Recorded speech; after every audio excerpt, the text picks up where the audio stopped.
Welcome, everyone, and Happy New Year. Before we get started, I will take care of a few housekeeping items while we wait for more participants to flow onto the platform. On screen is the ERIS content disclaimer. This webinar is being recorded and will be posted on the ERIS website in the next few days at erisinfo.com. There will be time dedicated for questions and answers after the formal presentation. Please enter any questions you have in the Q&A section of the platform rather than the chat section, as we may not see them there. I'm Scott Davis, Senior Vice President, Industry Engagement for ERIS, and I am the host for today's session. For those who have not done so already, it's time to update the processes and templates to meet the updated standard E1527-21, as the EPA's reference to 1527-13 ends on February 13th. Today, we are truly fortunate to have with us Julie Kilgore, E1527 Task Force Chair. Julie has over 25 years of experience in environmental assessment, investigation, remediation, and regulatory agency coordination. She is the president of Wasatch Environmental, an environmental science and engineering firm based in Salt Lake City, Utah. Since 2000, Julie has chaired the task group responsible for revising the E1527 standard practice for environmental site assessments and served on the ASTM International Board of Directors. Julie? Well, hello, everyone. And Scott, thank you for the opportunity to come and speak to folks before we hit this final moment of transition. The time has come. The time has come for us to, as an industry, to make our shift over to the updated standard. Just a couple of reminders, what led us up here to this date. The 1527 was updated. We published it in November of 2021. It took a bit, let me see if I can get there we go. It took a bit for EPA to get their reference complete. The 1527 under ASTM's umbrella, the 1527-13 is now a historical standard, is how it's referred. That's an industry trigger in ASTM terms that says there's something newer that you should be using. But EPA issued their final rule referencing the 1527-21 as being compliant with the All Appropriate Inquiries regulation. They did that in November of 2022. So it took about a year, and that is the time frame, within a year, about what or sooner to have their references completed. So and they made that rule effective February 13th of 2023. Right. So then EPA also said, we're going to give this a year, right? And we're going to be removing the reference to 1527-13 after 1 year to provide parties with adequate opportunity to be familiar with the system or the new standard and to get things updated. So there was actually some confusion on when that year clock started. Did it start the day that the rule was issued in November 2022, and therefore 1527-13 would no longer be accepted after November of 2023? Or did that clock start on the day that EPA had said the standard would be effective of February 13th, 2023, thereby a year from then would be February 13th of 2024. It's inconsistent with it. It's not clear. I shouldn't say it's inconsistent. It's not specifically clear within the regulation itself. But because most consultants were making that transition, it wasn't really a critical time factor. As we approach the latter of the two interpretations, however, regardless of how you interpreted that date, now is the time.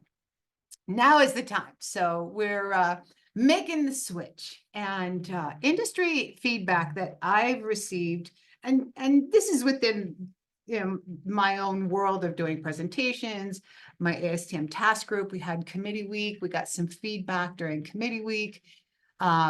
and just generally what I'm seeing out there in the user and producer community is that most consultants had already transitioned to the 1527-21. It wasn't a big leap. As many of you have heard when I've talked in prior presentations, there were a lot of industry touch points as we were developing the standard. And the goal of the standard is to reflect what's good commercial customary practice out there. So most folks didn't have any heartburn making the transition. But I've heard some interesting sources recently that have suggested that 20% or so of consultants had not transitioned yet to the 1527-21. And I found that percentage interesting because it was somewhat consistent with the industry feedback that we were getting when we were making the amendments and the modifications to 1527, that 70% plus or more of consultants were already doing these things that we were, as we were compiling, what do you do? What do you do? What do you do?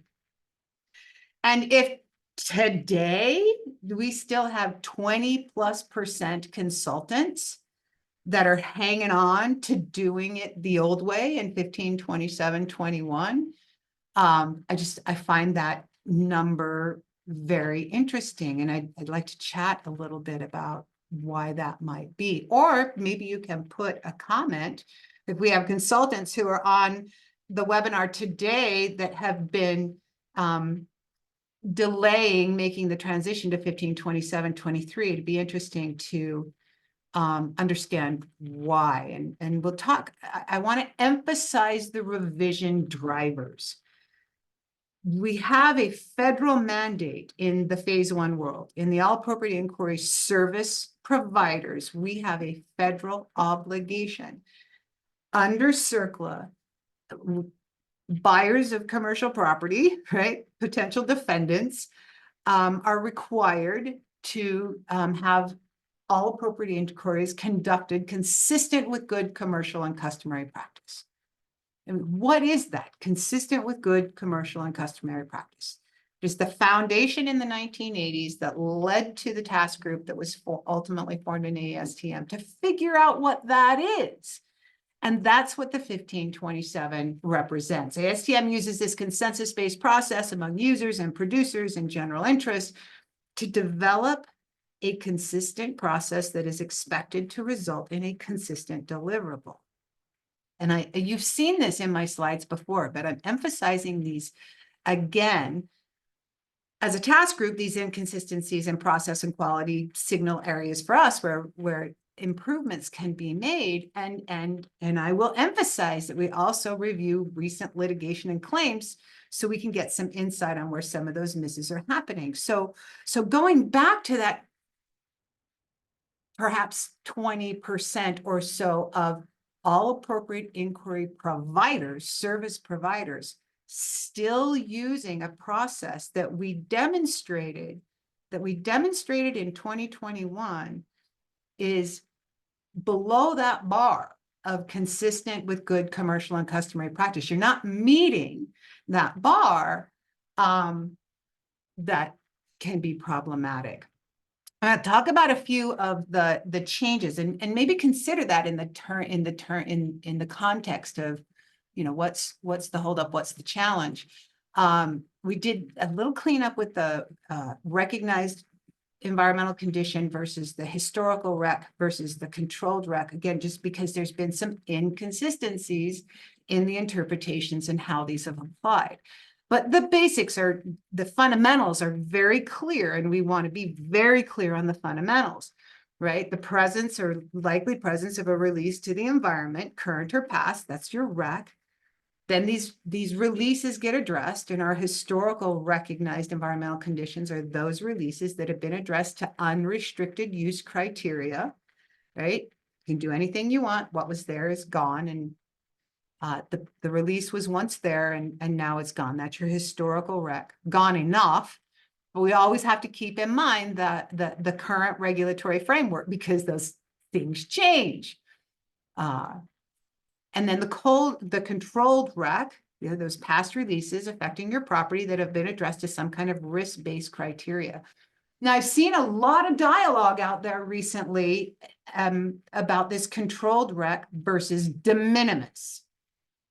And the definition of a de minimis condition, when you look at the definition in 1527, it's not a risk to a significant threat to human health and the environment, and it's not going to be subject to an enforcement action if brought to the attention of a regulatory authority. So we all know what that is. But something to keep in mind, we can't use that definition to describe a controlled rec. And I continue to hear the arguments to support that, but I just want to provide a little bit of context. The de minimis definition was created long before the Brownfields bill, way, way back, long time ago. And it hasn't been modified over those years. De minimis was supposed to be exactly that. It's a little bit of something that's not going to be relevant in the context of the environmental condition of the property. And we took a small step to pull it out of an option to describe a controlled rec by saying in the standard, a de minimis can't be used to describe a CREC. We thought that would solve the problem. It's not solving the problem. So we want to be very, very clear. If there's residual contamination on a property, a buyer of property, a tenant of property needs to know what it is, where it is, and what you need to do managing it going forward. But if we're having any of those kind of conversations, we don't have de minimis conditions any longer. In the next go around, we might have to deal with that de minimis definition, but I do continue to hear currently in the 2021 application of the 1527 that de minimis condition is still conflicting with the controlled recognized environmental conditions. So we need to clearly understand the purpose of the CREC. And as it ties to federal mandates of continuing obligations, due care, we need to manage the contamination properly.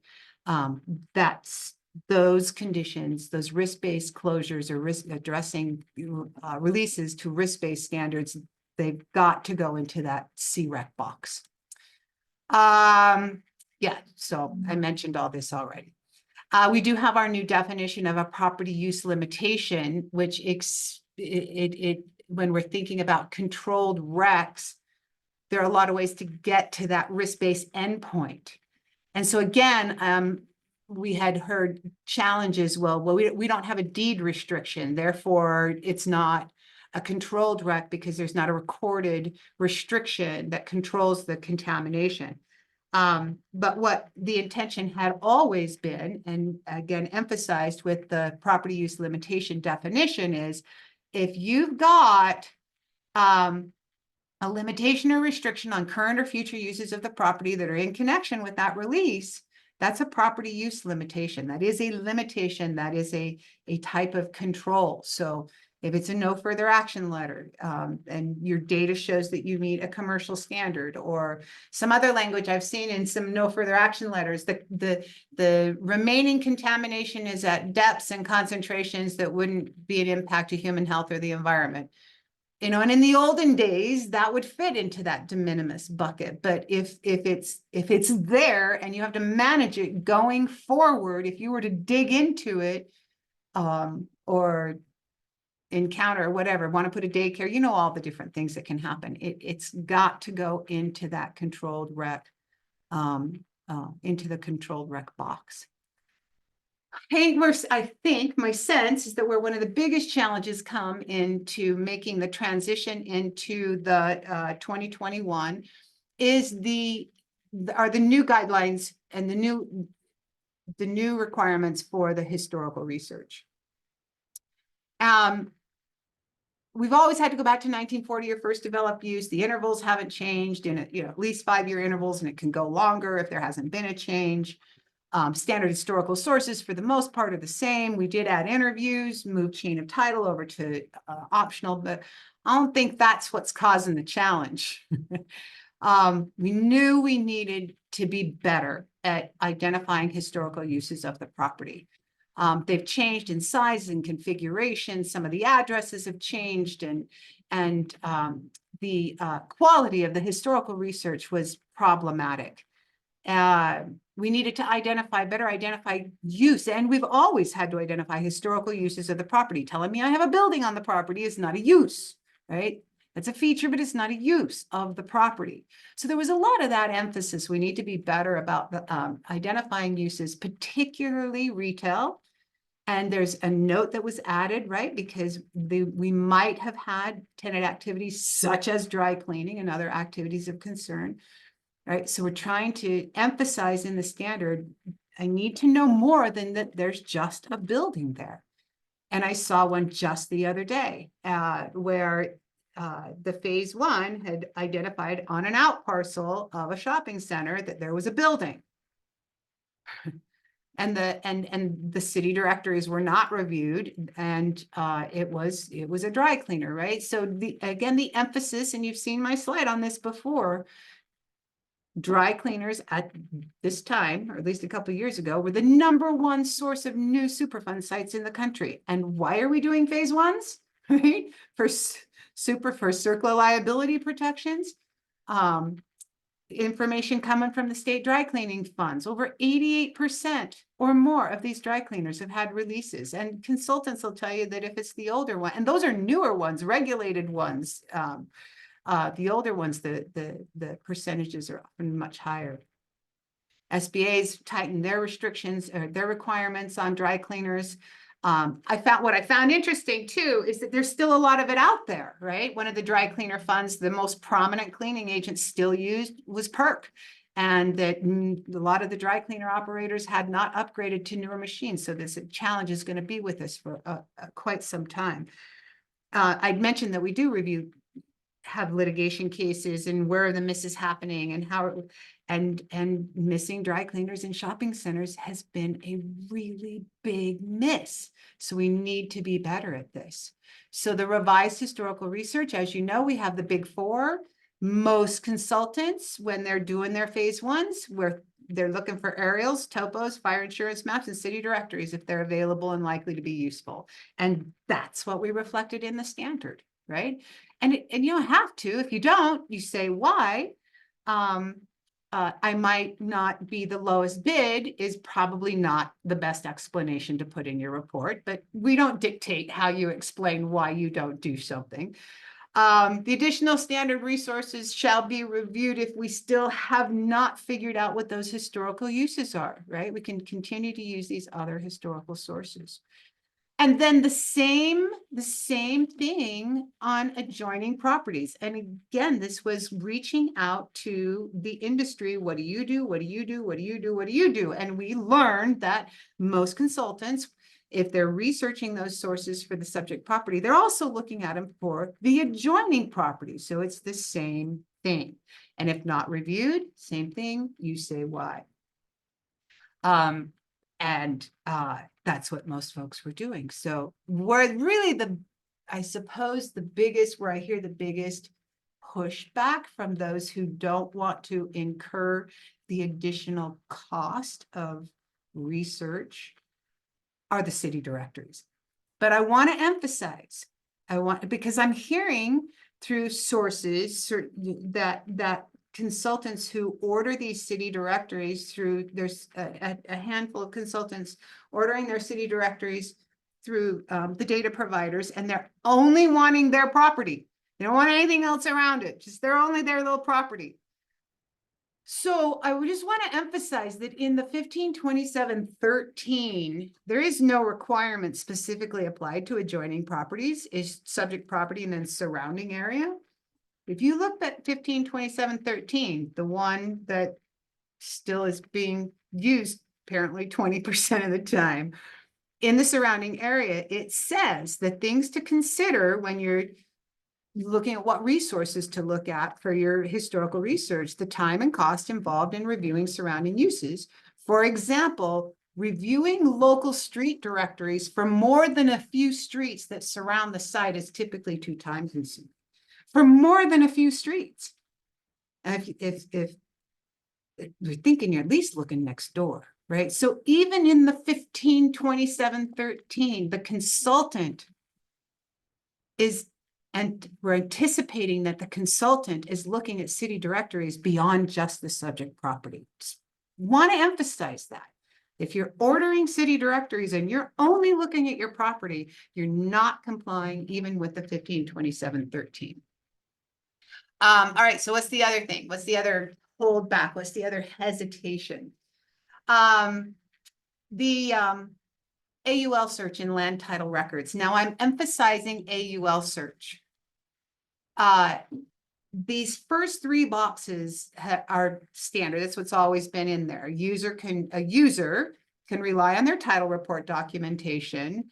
The user needs to inform the environmental professional if the title report identified environmental liens or AULs, right? It's never been an obligation on the part of the consultant to do it, unless it's specifically added in the change of scope. All of that is normal. This is the one we had to deal with. The third-party vendors that were offering this service, there was some difference in interpretation of what it was going to take to satisfy the requirements of the standard and the regulation. And I want to emphasize that the challenge is the activity and use limitations, the environmental covenants, the environmental liens. When we're referring to environmental lien search, if all you're looking for are liens, that's pretty straightforward, right? If you've got if you have a multi-million-dollar environmental lien encumbering your property, that's going to be pretty apparent. And what we had carefully crafted in 2013 with the input from EPA is that we didn't want to send people down a wild goose chase looking for satisfied liens, right? So the language that's in 1527-13 is a review of land title records for environmental liens currently affecting the subject property. That was the purpose, currently affecting the subject property. So if you had an old outstanding lien, nobody was expecting that you were going to go chase that down. That's under all appropriate inquiries requirement to look for environmental liens. Now, the activity and use limitations, that is something the 1527 adds to that recorded land title records search, right?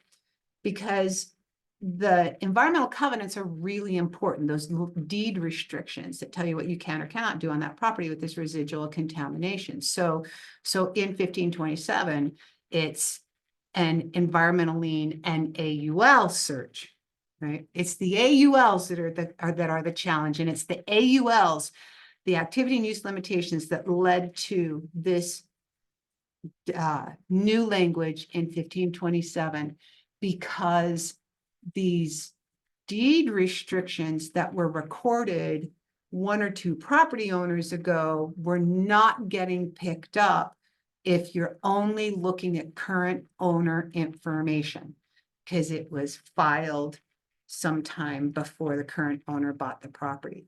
And I just will use an example that just came across our desk 2 weeks ago. And it was the deed restriction on a Superfund site where hotspots, isolated hotspots, were left behind. EPA got up most of it, but they had it documented. They knew, they had surveyed, they knew where the hotspots were. And as with a lot of Superfund sites, right for redevelopment came in, and yeah, the deed restriction did not appear on the current information. The first clue that there was going to be limitations on that property was in the prior Phase I, done 10 years ago, that did pick it up and did have a copy of it. And this was a buyer who is intending to purchase property and needs to dig to put in whatever it is that the new buyer wants to put in there, and knowing where that residual contamination is, and knowing that there were deed restrictions. They had no idea. They had no idea that there were those kind of restrictions, and needing to know what those limitations were going to be. And moving forward, the purchase of that property and digging into that cap and breaching in and exposing that soil on a Superfund site is, yeah, could be a bad day. So we've got to try to find these things. So not doing it correctly is, it can be problematic. So strengthening the deliverable, that was another thing. And this is kind of a funny one. So a few things: consistent use with subject to the subject property, and needs some more discussion on the significant data gaps. And now we have a definition for significant data gaps that I'm hopeful will be helpful, that we really capture those data gaps, those holes in our research or our efforts that is so big that it's affecting our ability to identify RECs. And we now know that we have to add significant data gaps, something that's your conclusions are conditional on what you don't know, right? We have to identify significant data gaps in the conclusion section of the report.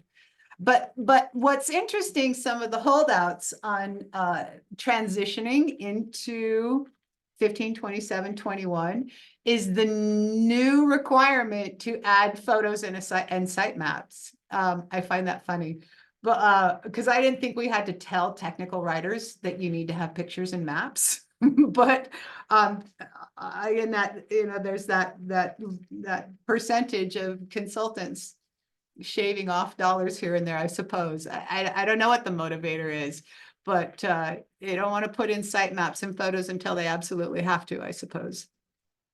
So some final thoughts on my changes now. Open to questions and any discussions you guys want to have. The latest revisions reflect input from across the country, from users and producers and lawyers and regulators, that represents current good commercial and customary practice. Oh, I'm missing a word there, sorry.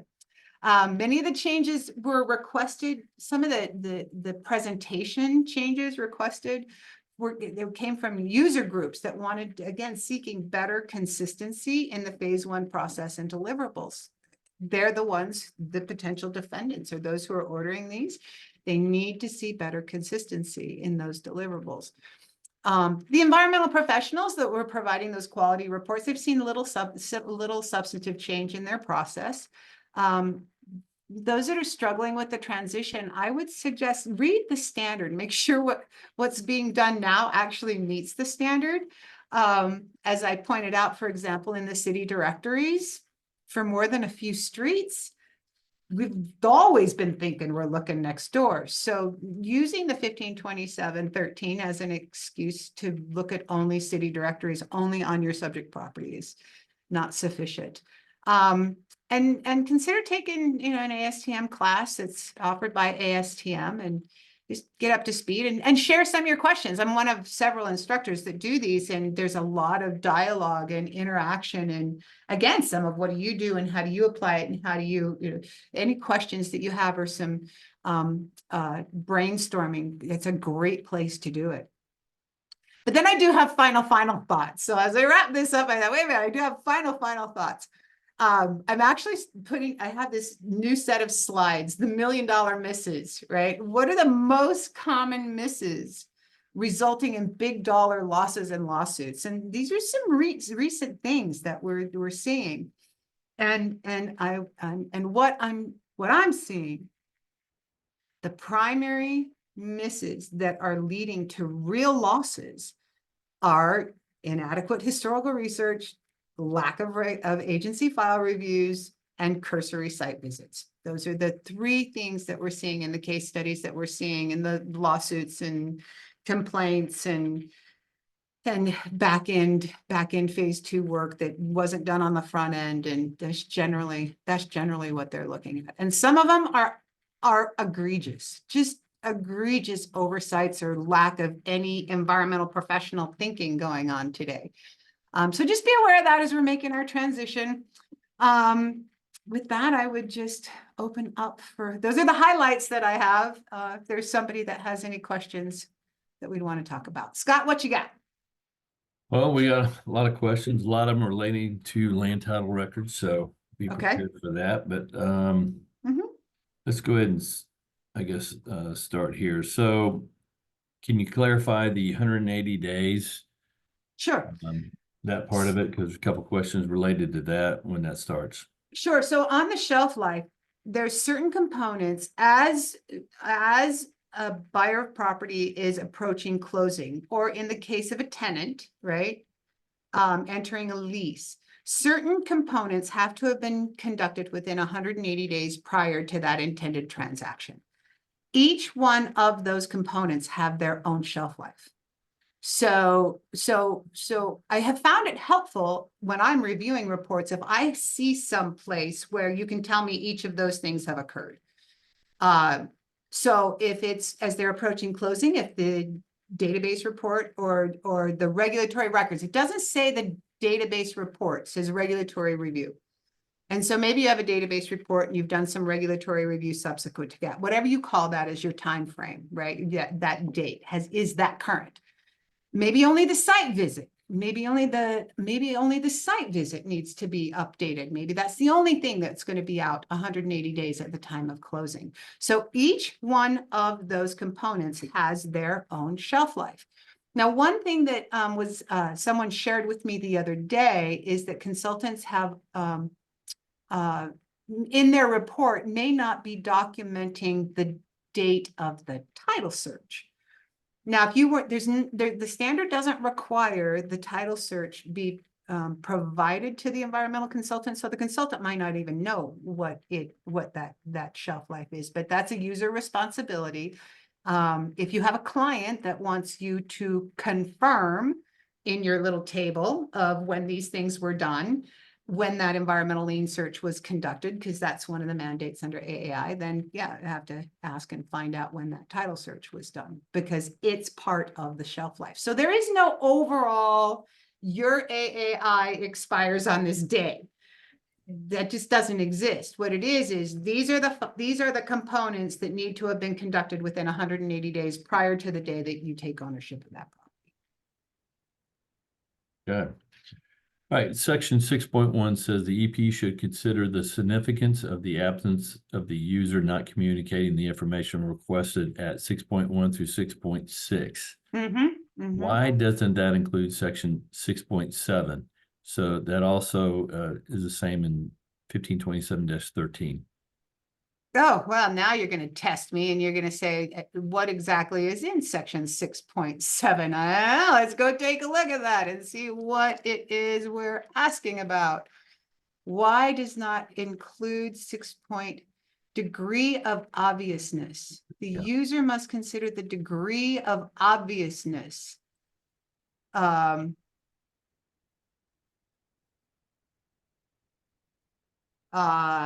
I don't know that I have a clear answer for you on that. Why does that not include 6.7? I'll have to reach back into my brain trust and say, what's the particular, that's the user, whether or not they have considered the degree of obviousness of the contamination.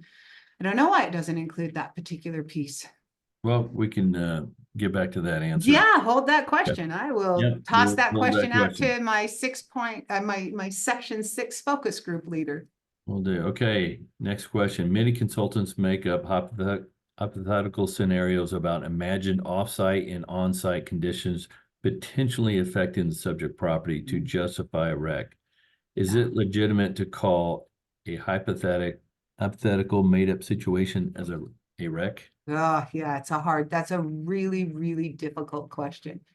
So when you're looking at, and I'll just use adjoining properties or offsite sources as the example, because I think that's what they're really pinning to, and a challenging. So if you have an adjoining property where there's two questions you have to ask. The environmental consultant has to ask himself, and it's the reason we're doing the research on these adjoining properties, right? First of all, is there an activity on an adjoining property that has a likelihood of a release?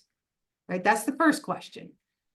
And then, well, yeah, so this industry has been over there for the last 60 years. And, it's just our experience generally in that kind of industry, the likelihood of releases are pretty high. So then the second question is, okay, so if there's a high likelihood of a release next door, what's the likelihood that that release would migrate to me? Right? It's that two-part question.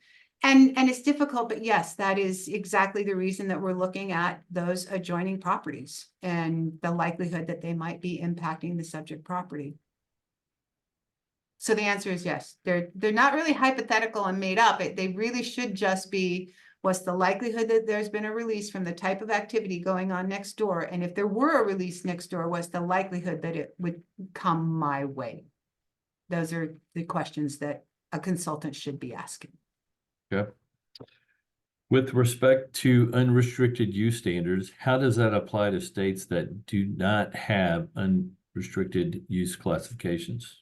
Then I think we defer to the feds, right? What are EPA's, MCLs, things like that.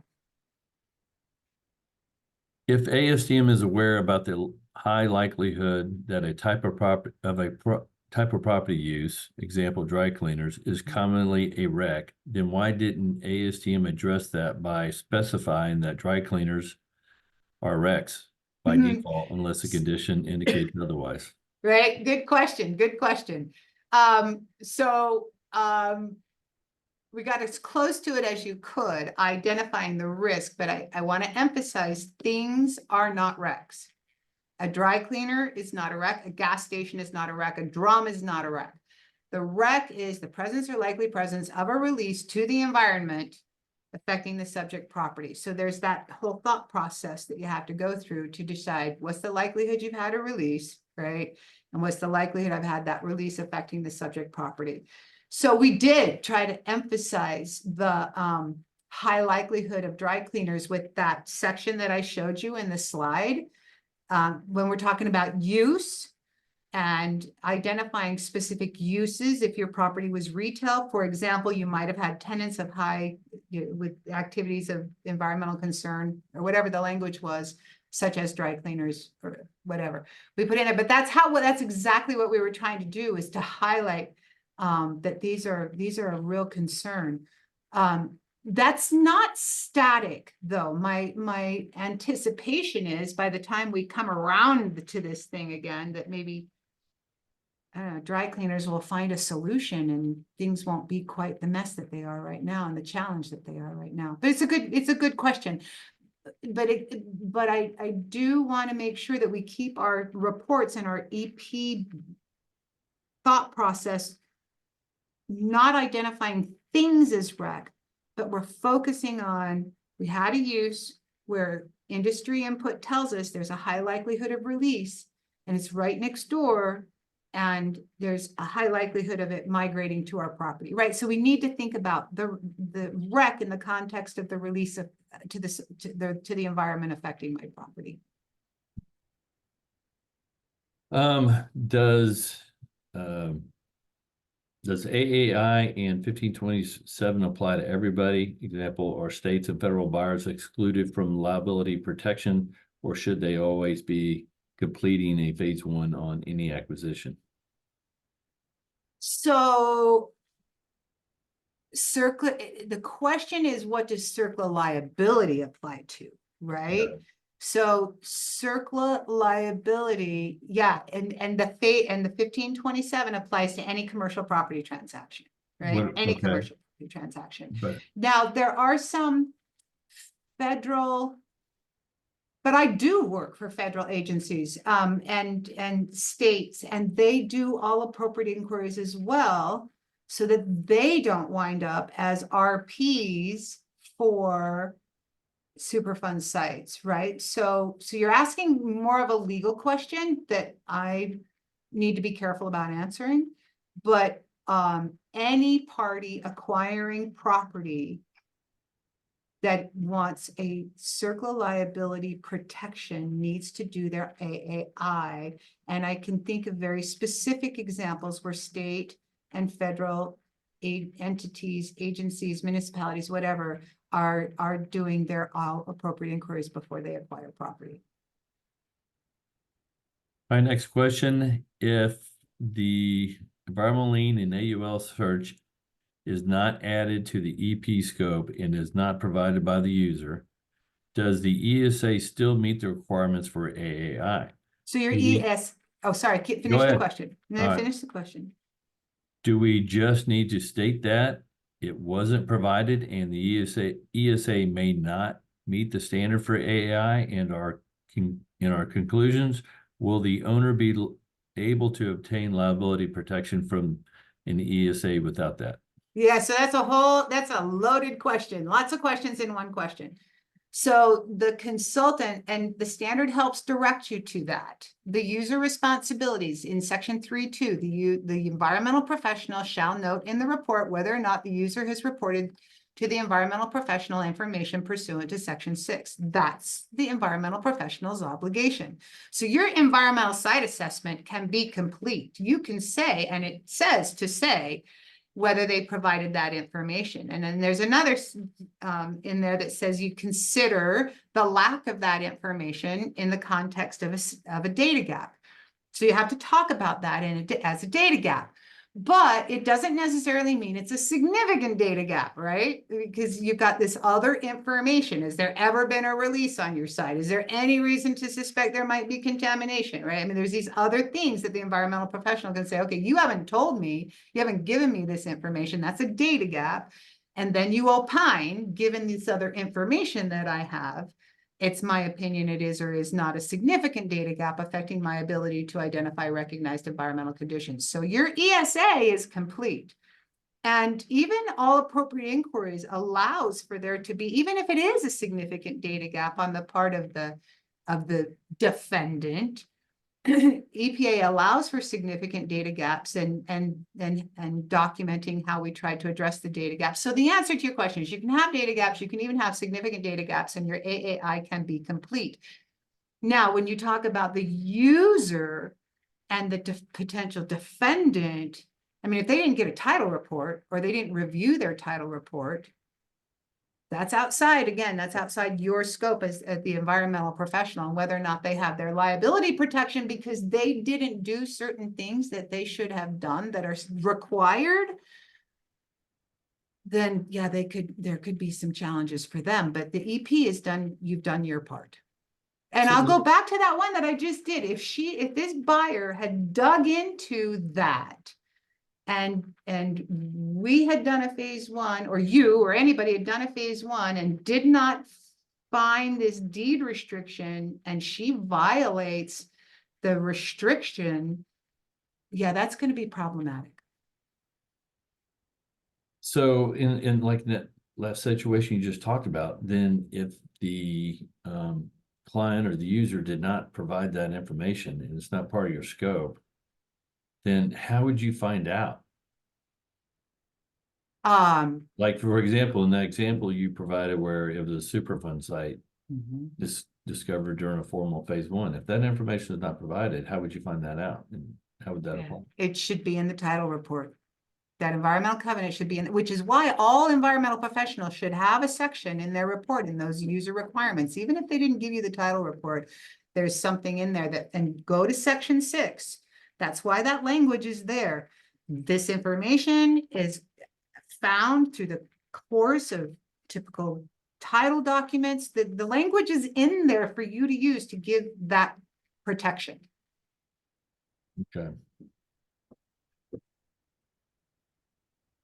Okay, please clarify how to calculate the viability of an ESA report and an ESA update. We currently interpreting the new ESA is 180 days, so we already went through that. Sorry. No, that's all right. Each component has its own clock, so it's not the date of the report.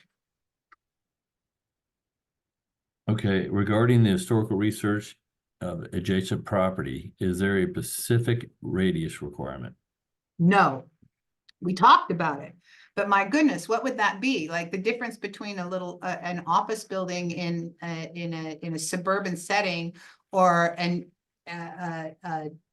5,000. Oh, how about the 160 acres I get to go look at next week, right? Adjoining property is going to be a lot different. So we did talk about that, but no, the adjoining property definition remained the same. There is that definition of adjoining property, that's the controlling definition of our historical research for adjoining properties. Next question here. It says, I see the state compliance with the 21 standard includes some photos, but often do not have location of Pacific RECs on the site map and often no photos of Pacific REC. Do you believe this meets the standard? Interesting question. And that actually came up as a question almost right away after the new standard came out. So what the standard says for the photos let me see if I can just pull it up here quickly. Oh, no, I can't pull it up here quickly. So let me go find it another way. That's because I used photos instead of photograph. So what it says is that photographs, get down here to that section. I got a whole lot of aerial photographs. Sorry, it's taken me a while. They wanted to see pictures. It's in section 12 in the report section, contents of the report. They wanted to see photos of features and things suggesting RECs, right? And I wanted to use exactly the right language because it's kind of funny. Photographs of features, activities, uses, and conditions indicative of RECs. Because remember, things are not RECs, but they're indicative of RECs. So photographs of features, activities, uses, and conditions indicative of recognized environmental conditions and de minimis conditions shall be included. And so the focus group was thinking about things like drums and containers and stains and releases and things coming out of tanks and stuff like that. Well, so how do you take a picture of the likely presence of impacts to your property from a leaking underground storage tank a quarter of a mile away? Right? And that's a fair question. And here's how I had answered that particular question, then we'll go back to this one. It actually kind of makes some sense because maybe the photograph would be an aerial photograph that shows where that suspected source site is relative to your subject property. That's a fair question that a user might want to take a look at, right? Or an industrial facility that's a mile away. Well, you might want to see what that looks like in a photograph or a topo map or something that shows the distance and likelihood of it coming to your property. So some of them are not that easy to have photographs of uses and activities indicative of recognized environmental conditions. But, if we think there's a risk to our property, it makes sense to depict that somehow, especially for non-technical people. So to your question then, you've got pictures of the building in your report, and I'm just extrapolating from your question, but there's no pictures of the things that the consultant is saying in the report are indicative of RECs. So that would not be consistent with the requirements of the standard. Keeping in mind that some things are difficult to take pictures of, like I think there might be an underground storage tank here from an old activity. All right, next question. We prefer the consistent use of subject site instead of subject property. Is this okay or no? This has been a disagreement between principal officer at our firm. Yeah. There was a lot of discussion about that. And the standard says the subject property is the property that is the subject of the assessment. So my suggestion is that you make that shift to the subject property. And if you choose not to, it's okay. And the standard allows to deviate from the standard, just note it. Is a significant data gap a REC? No. A significant data gap is not inherently a REC. A significant data gap is a hole so big in your assessment for whatever reason that it's affecting your ability to identify RECs. And follow me through the thought process here. If the significant data gap defaults to a REC, it's just a REC and it would go in the REC section. But that's not what the task group did. It has a bucket all of its own significant data gaps. And and again, at the request of the users, they ask that you bring the significant data gaps to the conclusion section of the report. That gets the environmental consultant out of having to make exactly that determination and guessing whether or not guessing or defaulting that significant data gap is a REC. It's a whole of information. And at that point, the user really has to make a risk tolerance decision. Do we want to invest more time and effort into addressing that data gap? And remember, AAI says in the rule, data gaps, sampling and analysis can be used to address data gaps. Really, that's the next step. If that's the ultimate step if we have to. But it shifts the burden back to the user that says, I've done what's reasonable in the context of the assessment that I'm doing now. Here's the things that I've done to try to address this data gap. And it's still, I got this hole that's affecting my ability to identify RECs. And I'm telling you that in the conclusion section of my report. Now, user, it's your risk tolerance from here now about what we do, what you want to do next. Yeah, this is related to, I think, the transition period from 13 to 21. It's quite lengthy. So I guess, do you just want to discuss what the transition period is? Is there one? So what they're basically asking from the date of February 13th and on, or is it when they made the announcement that February 13th is? Yeah, right. I talked about that when on one of the earlier slides, and I don't know. It's inconsistent. It's not clear in the regulation whether that 1 year clock started the day in November of 22, or if that 1 year started the day they said it was effective in February of 2023. It's not clear. And we discussed it a little bit, but yeah, it wasn't clear. So for most consultants, it didn't matter because they were making the shift anyway. For those who interpreted it as being February of 2024, our deadline, well, that's where we are here. Okay.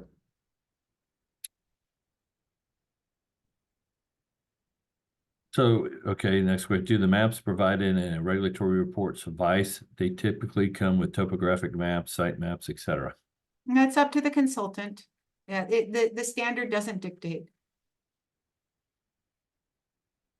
I will tell you what I see, if that's helpful, is that in the maps, in the mapping, what I generally see, and I review a lot of reports, so this is just my own, what I see. We start with an area map. Here's where you are on planet Earth. This is if I want to drive there, how I get there. Then we get an area, a local map or a site map that shows all the adjoining properties and at least one cross street. That's what I like to see. And then you get to a site map that's just the detail of your site and a lot of your site visit and things like that, any labels and stuff that you want to go. So in my mind, the database report maps are good and good in the database report. But as a reviewer, I like to see an appendix that has critical maps that take me from satellite shots down to the site itself and the details. Okay, what are your thoughts on the additional investigation opinion section? Yeah, that one has been in transition over the years, and I like where we landed this time. We need to be very careful that we don't put recommendations. Consultants don't put unsolicited recommendations in their reports for a specific course of action, unless you're asked for them, right? But what you do about RECs or significant data gaps is really a conversation that has to take place with the user of the report. So here's the risks that I see. Now let's discuss here's the options of how to go about looking at them or how to address them.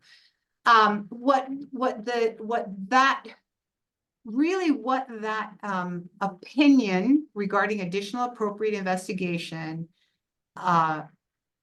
the suggestion is to just use the language that's in the standard, right? And in the regulation. You do your all appropriate inquiries. you've got your conclusion section, and then you can just have a statement at the end of the report. In our opinion, additional investigation would be appropriate to address the RECs, or however you want to, however you want to say that. It puts the user on notice that, in your opinion, more needs to be done. Hey, if the client gives us a land title commitment, can we take that as correct, or do we need to provide a more detailed search to see if it's correct?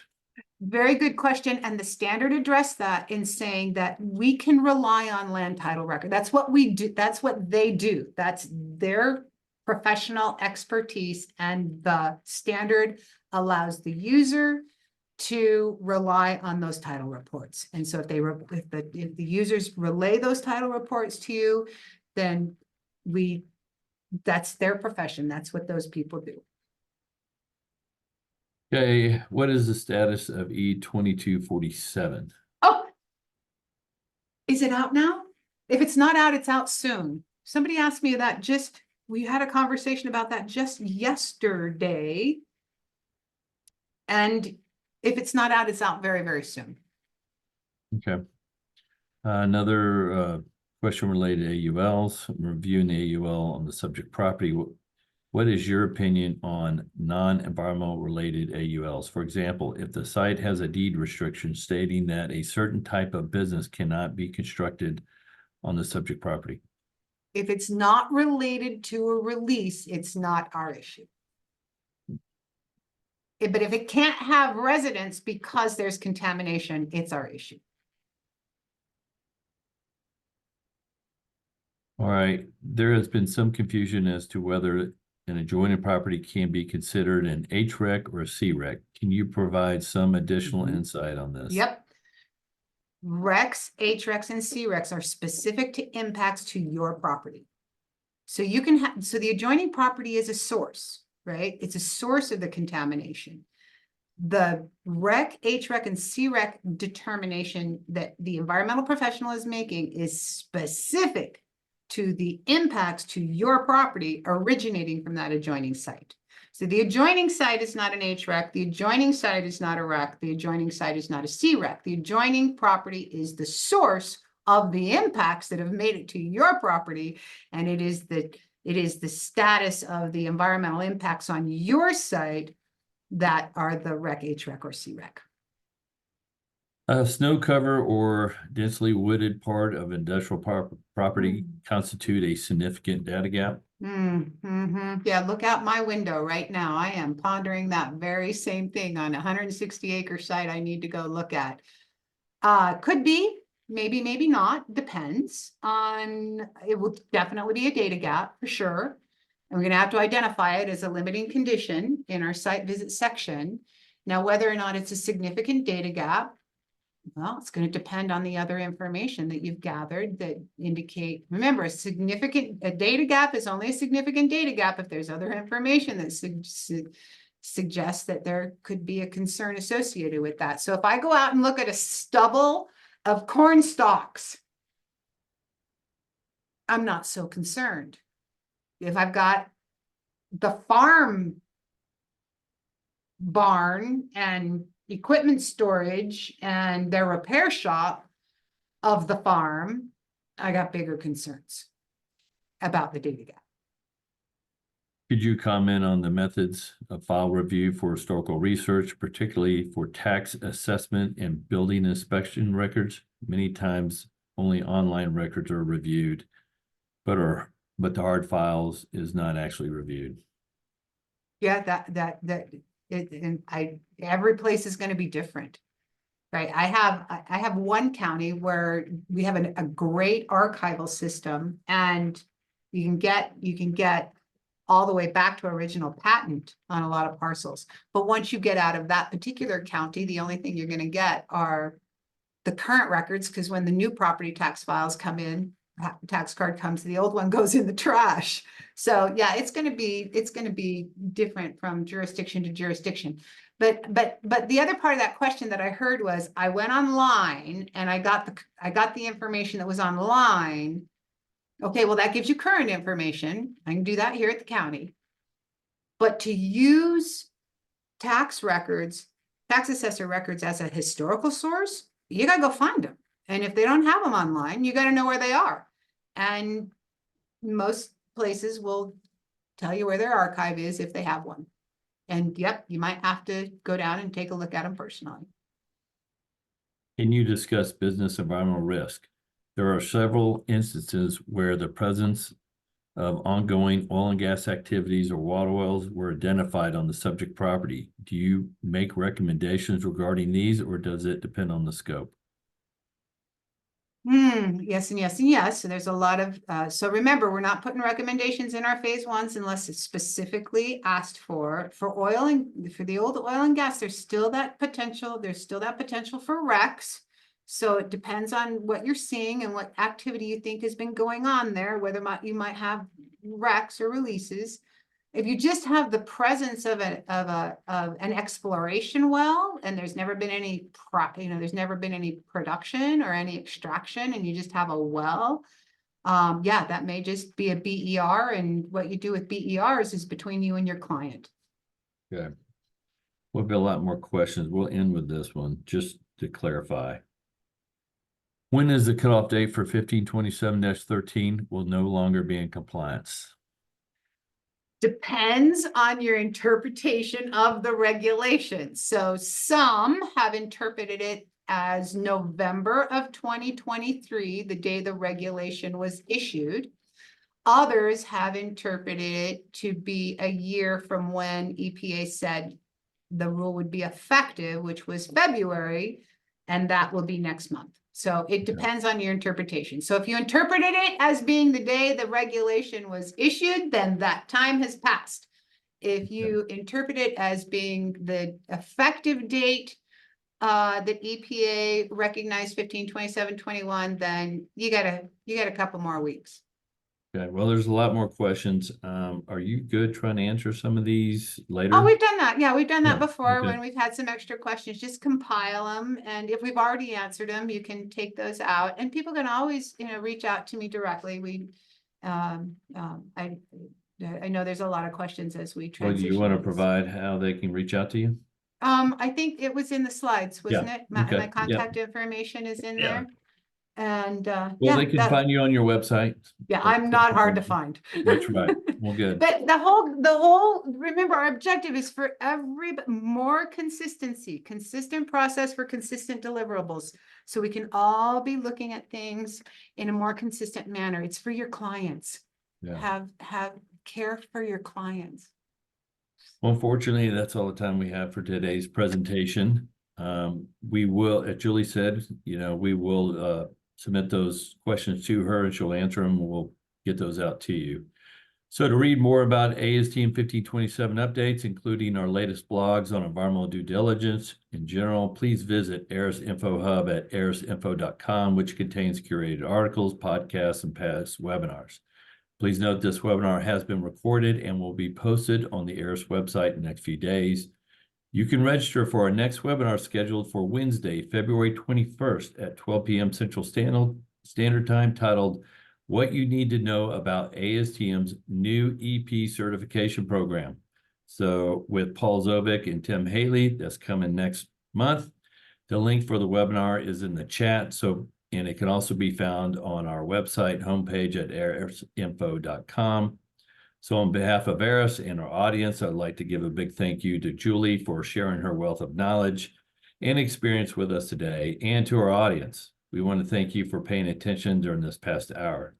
Please enjoy the rest of your day. Take care.